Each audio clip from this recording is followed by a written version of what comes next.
Hey ladies, all right, so I am in this kind of a crazy state of super flow right now as we speak.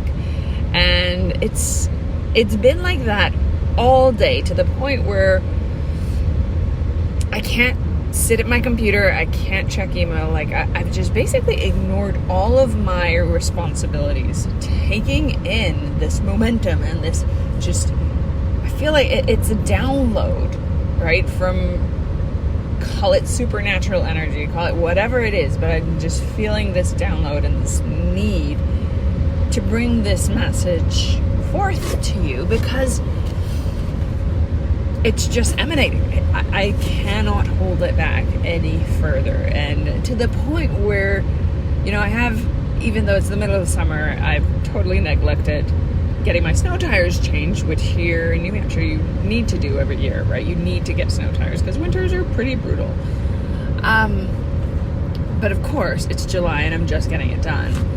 And then, furthermore, I totally, I got to the dealership and I'd forgotten my regular tires, the ones that they had to swap over for, because I've been in just such a drop-in into what I would call a soul level of energy and just connectedness with me and my mission and this conversation that is about to happen, which I hope is going to be just as powerful for you as it has been for me to really channel this to you.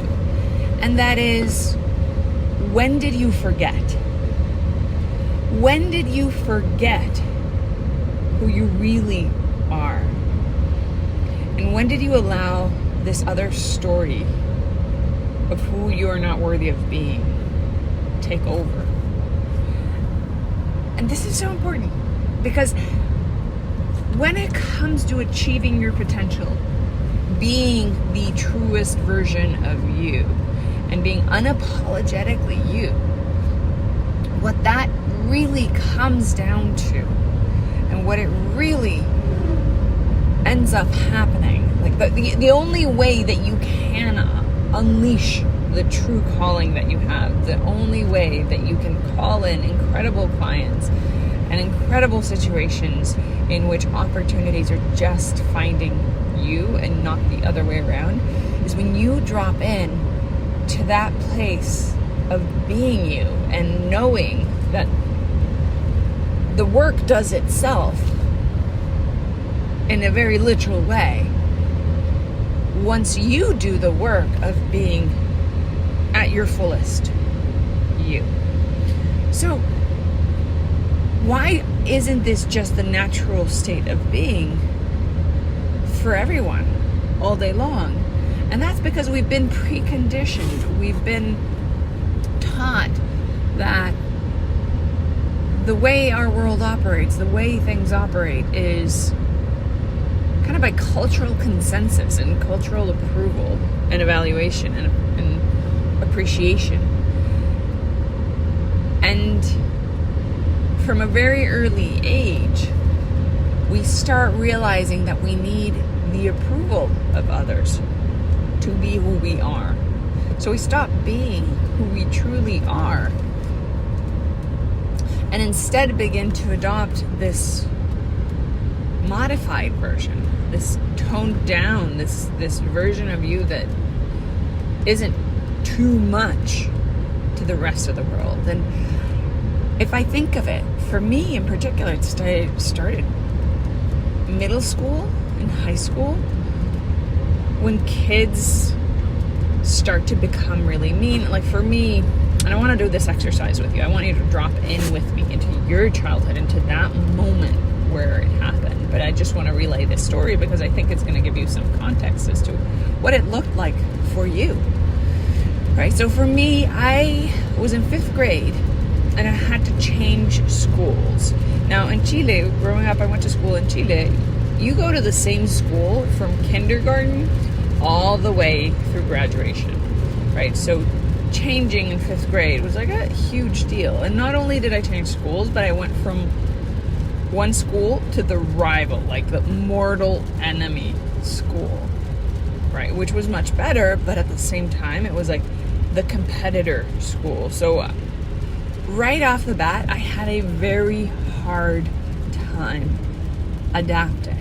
And because of who I was, because I was coming from this other school, which I loved and I so enjoyed, but according to my parents, like, it wasn't that kind of education that they wanted to give me, I was being rejected left and right. And that, to me, when I go back, truly defined who I was to become. And that was someone who, by all means, did not want to be rejected. I did not want to be made to feel unworthy and that I was too much. And I went from having boatloads of friends in my school to just having like a handful of the not so cool friends be my friends, which,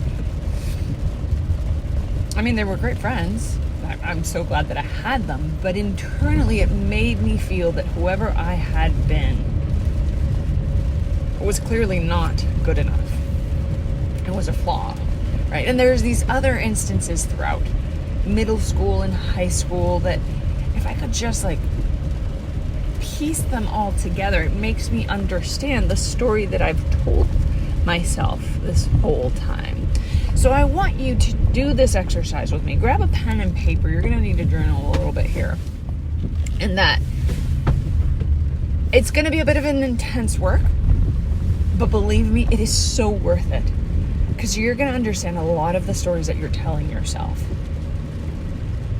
And you're going to break them down. And you're going to be at peace with them. And they won't be impacting you as heavily as they currently do at an unconscious level.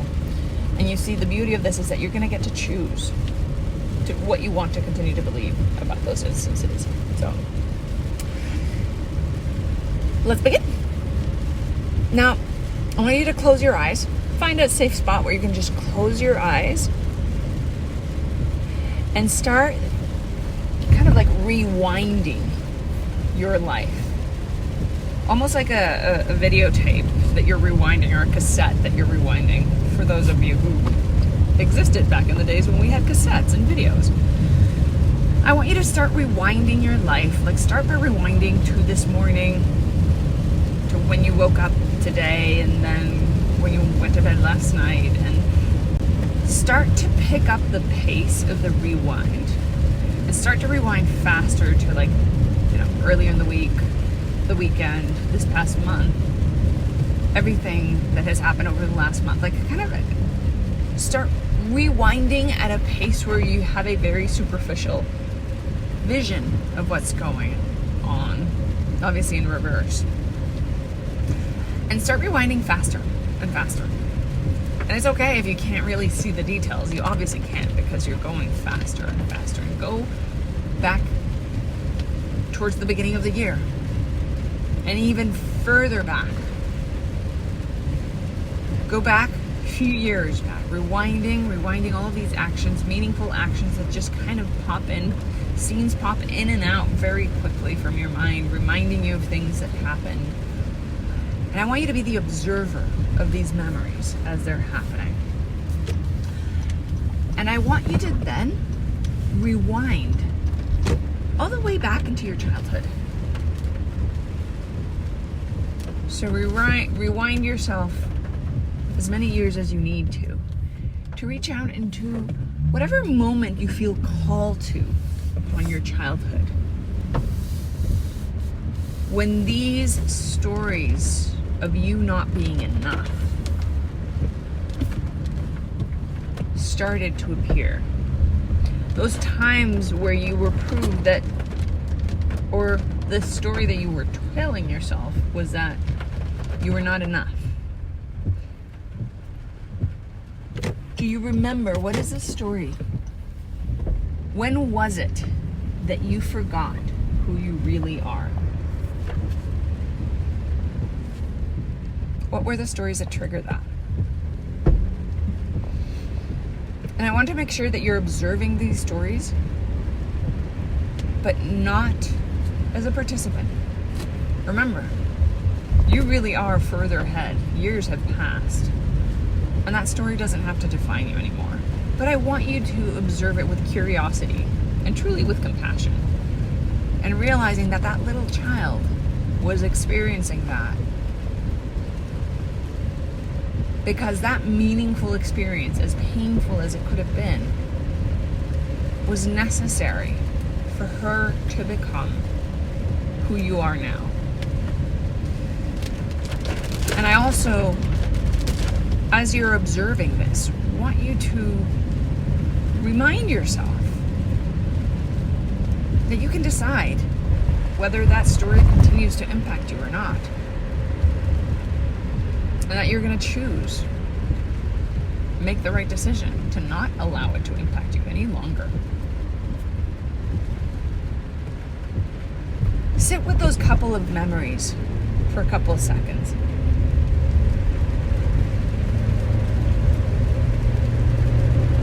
What are the stories that made you forget who you truly are? What are the stories that made you feel that you're not good enough?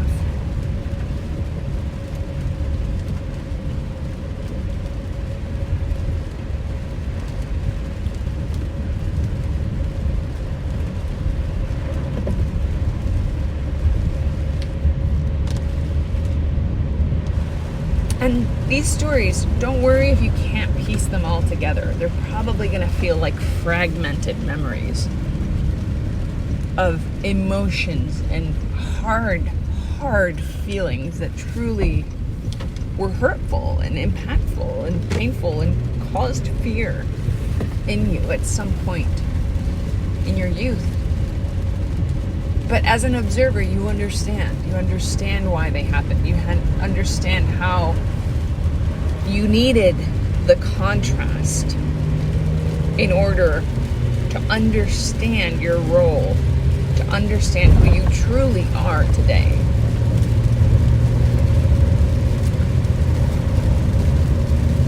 And once you've been able to understand these fragments, to visualize these fragments, I want you to decide, who is it that you're choosing to be? And how are you choosing different from those stories that you've told yourself for all of these years and that you're deciding to let go? Who are you really? And what does that mean now? What does that mean today, now that you're letting go of those stories?